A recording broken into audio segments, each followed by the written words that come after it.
There's a sound that used to mean summer. Not the ocean, not the ice cream truck. It was the hum of a TV in a warm living room, the low crackle of a crowd, and a voice. Vin Scully, smooth as sunlight through blinds. Baseball wasn't background noise. It was the rhythm of life. You'd come home, drop your keys, and hear the game before you even took off your shoes. The smell of dinner in the air, a neighbor yelling, "Safe!"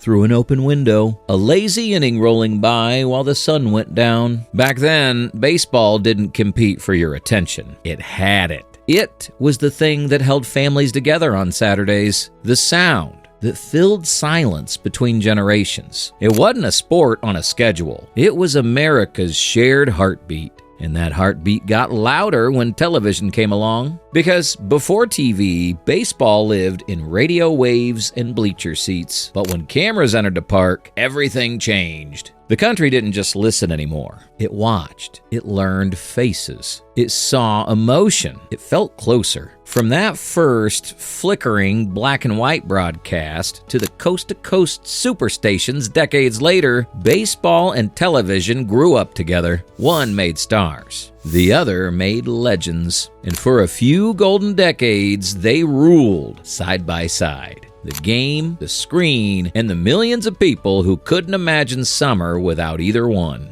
The birth of baseball on television, 1939 to 1947.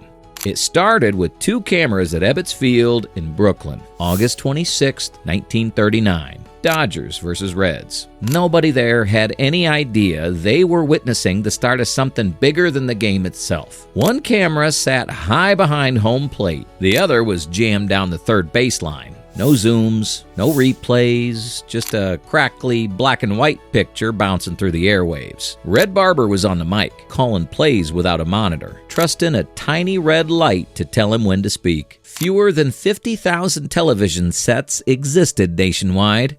Most clustered around the Northeast. Most people still didn't even know how to tune in, but the few who did saw something unreal. Baseball through a box of light. The ball vanished halfway to home plate. Players looked like stick figures, but the magic was instant. For the first time, fans didn't have to be there to see. Then came 1947. Dodgers and Yankees again. The first televised World Series. TVs were still rare, but that didn't matter. Bars dragged their sets to the front windows. Crowds gathered on sidewalks, dozens deep, pressed shoulder to shoulder, watching from the street. It didn't matter if the picture flickered or froze. It was baseball, live, and everyone could see it together. That week changed everything. Baseball didn't just belong to the stadium anymore. It belonged to the neighborhood, to the city, to anyone who could find a screen. Television didn't replace the experience of being there.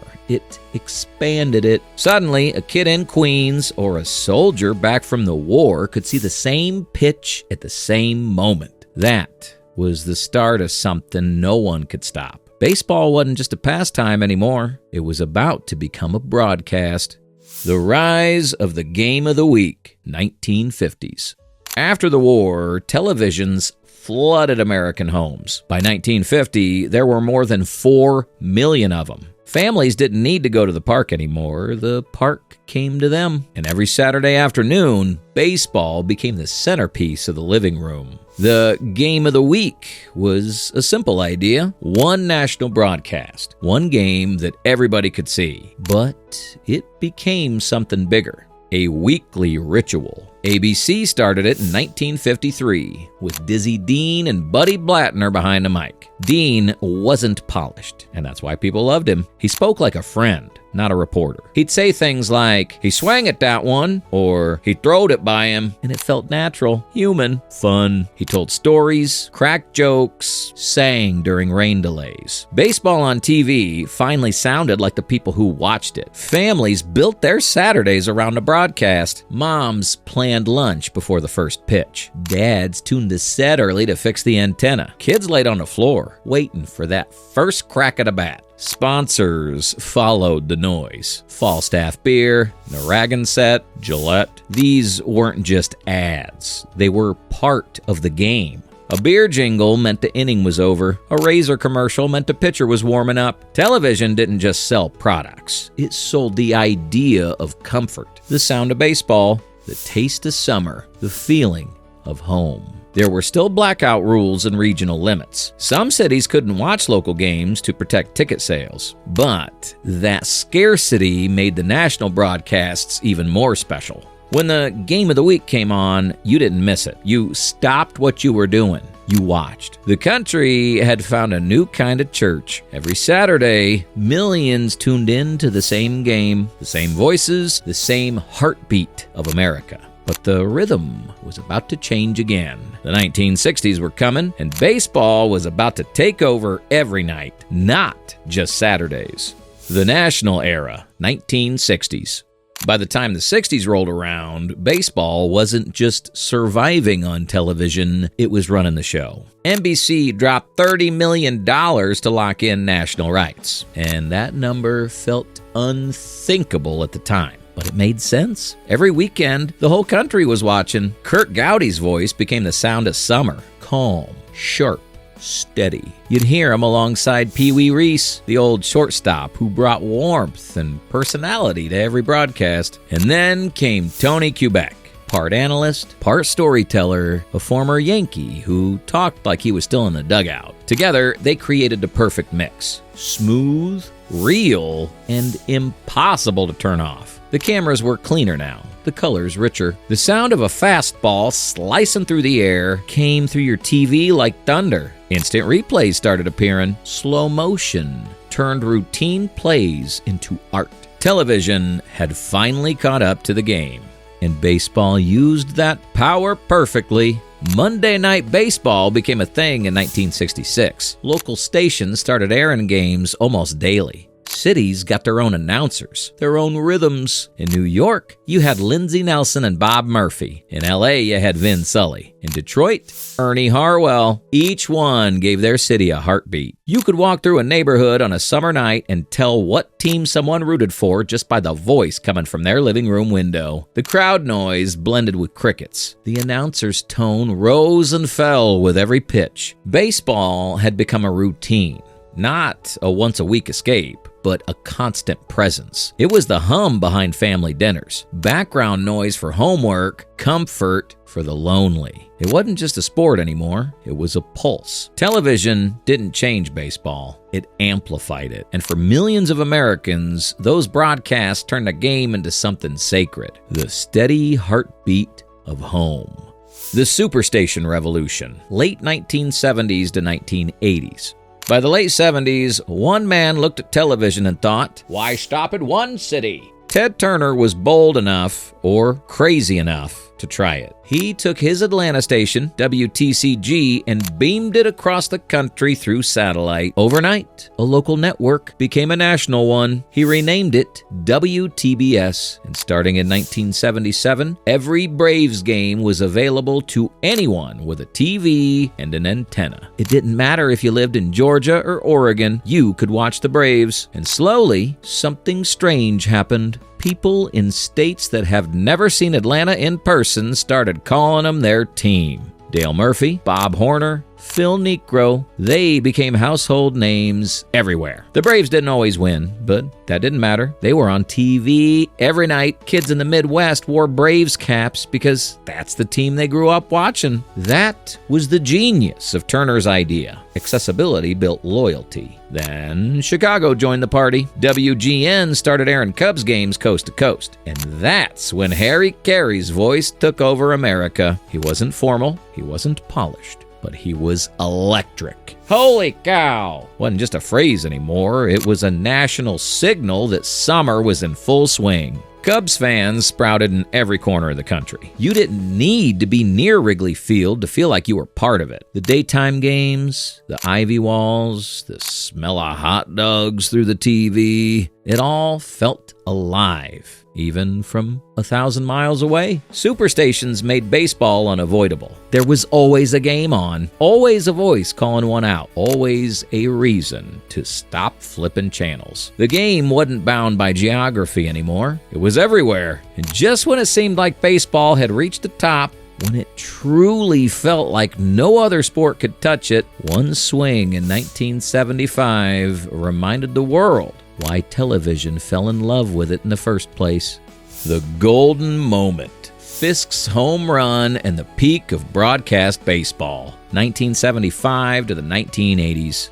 Game 6 of the 1975 World Series. Red Sox versus Reds. Bottom of the 12th, Carlton Fisk at the plate. He swings. The ball sails high toward left field. Fisk leans, waving his arms like he's trying to pull the ball fair through sheer will. It hits the foul pole. Fenway explodes. And in that single second, everything about sports television changed. See, before that, cameras followed the ball. But that night, an NBC cameraman broke the rule. He stayed on Fisk. He caught the moment, the desperation, the body language, the human side. And that shot became the new blueprint for how sports were filmed. Emotion over action. Reaction over mechanics. That World Series pulled in nearly 36 million viewers on average. By 1980, the series averaged just over 42 million viewers. And its decisive Game 6 alone drew almost 55 million people. Half the country watching the same story unfold live. Baseball wasn't a broadcast anymore. It was an event. The technology kept improving. The graphics were sharper, the replays smoother, the slow motion shots perfect. Networks knew how to build drama, how to let silence breathe before a pitch, how to hold a face after a home run, and the voices. That's what made it all unforgettable. Vin Scully with the poetry, Mel Allen with the warmth, Ernie Harwell with the charm,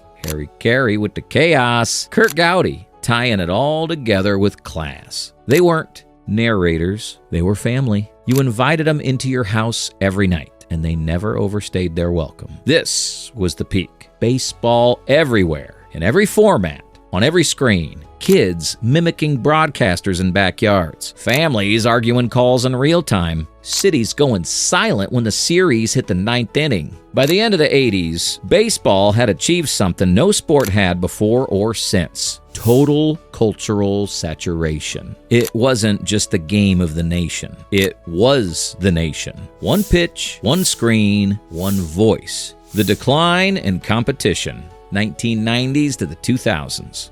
Every golden age has a fade out. For baseball, it started quietly, a slow shift, not a crash. By the early 90s, America's attention had changed. Football was faster, basketball was flashier, and TV, cable, and the internet started slicing attention into seconds. Baseball's slow burn didn't fit the new rhythm. The patience that once felt poetic now felt like waiting. CBS tried to bring it back. They paid nearly $1 billion for broadcast rights between 1990 and 1993, the most expensive TV deal in baseball history. But it backfired. Ratings dipped. Games ran long. Advertisers wanted more action, more highlights, less silence. CBS lost hundreds of millions and walked away bruised. Then came the big misfire. The Baseball Network. In 1994, MLB partnered with NBC and ABC, thinking they could modernize the experience. Instead, fans hated it. Games were regionalized. Viewers couldn't always see their team. The broadcast felt forced and unfamiliar, like baseball was trying to be something it wasn't. And then the strike hit. The 1994 players' strike didn't just cancel a season. It canceled trust. No postseason, no World Series. Fans who had watched faithfully for decades turned off their TVs and didn't come back. When baseball returned in 1995, the magic was gone. World Series ratings had fallen from the late 70s and early 80s peaks of well over 40 million viewers down to the mid to high 20 millions by the mid-1990s. Still big, but no longer the event that stopped the entire country. And in the decades after, those national numbers would fall even further. The game that had once united the nation now felt divided, smaller, local. Cable sports channels like ESPN started filling airtime with other sports. Football highlights, NBA games, hockey fights. Baseball, the king of television for 40 years, became background noise. It was still loved, still followed, but the national heartbeat had slowed. The sport didn't vanish. It settled. People still tuned in Boston, New York, Chicago, St. Louis. But now it was a local passion, not a national obsession. The grand American tradition that once owned every living room became a niche comfort, a memory you turn to when you miss the sound of summer. The magic never really disappeared. It just faded quietly into the hum of 100 other channels. The legacy and impact. Even as baseball slipped off the main stage, its fingerprints stayed all over television. Everything sports TV does today, camera angles, replay cuts, dramatic pauses, all of it came from baseball. Before baseball, sports were shot like news. Wide frames, one take, no emotion. Baseball changed that. It taught directors to watch faces, not just plays, to capture the silence before the swing, the pitcher's breath, the crowd's exhale. That's where modern sports storytelling was born. You can see its DNA in everything. In football coverage, in March Madness, even in the Olympics, when the camera lingers on an athlete's eyes before a moment. That's baseball's influence. When the crowd becomes part of the drama, that's baseball's rhythm. The game gave television its pacing. Deliberate, thoughtful, emotional. It made slowness cinematic. It gave breathing room to storytelling. Baseball taught America how to watch things, not just see them. And for decades, it gave families something to share. Saturdays on the couch, radios by the grill, afternoons spent with voices like Vin Scully and Harry Caray. You don't need to care about batting averages or pitching rotations to feel it. The sound alone made you feel connected to summer, to home, to each other. Even when baseball's TV dominance faded, its spirit lingered. You could still hear echoes in commercials, in film scores, in how people spoke about sports. Slower, softer, more sentimental. Baseball made television feel like America, imperfect, patient, beautiful in its routine. And even if it stepped out of the spotlight, its voice never really left a room. Because once something defines how you see the world, it never fully disappears. And even if the game moved off center stage, its voice still echoes. Close your eyes for a second. You can still hear it, can't you? The crowd noise rolling through an old TV speaker, the low hum of static before the pitch, the voice of a broadcaster you haven't heard in years, calling a name that still feels familiar. Baseball didn't just fit television, it built it. It gave the medium its first true national story. It turned screens into windows and living rooms into stadiums. And even now, decades later, when you see an old clip in black and white, the feeling comes rushing back. Warm, slow, steady. Because baseball isn't about the screen, it's about the connection. The same one between fathers and sons, friends and neighbors, past and present. It's the quiet heartbeat under the noise, the summer that never ends, the game that refuses to disappear. Baseball was never about signals or screens. It was about connection, and that connection still lives, somewhere between the glow of the TV and the crack of the bat.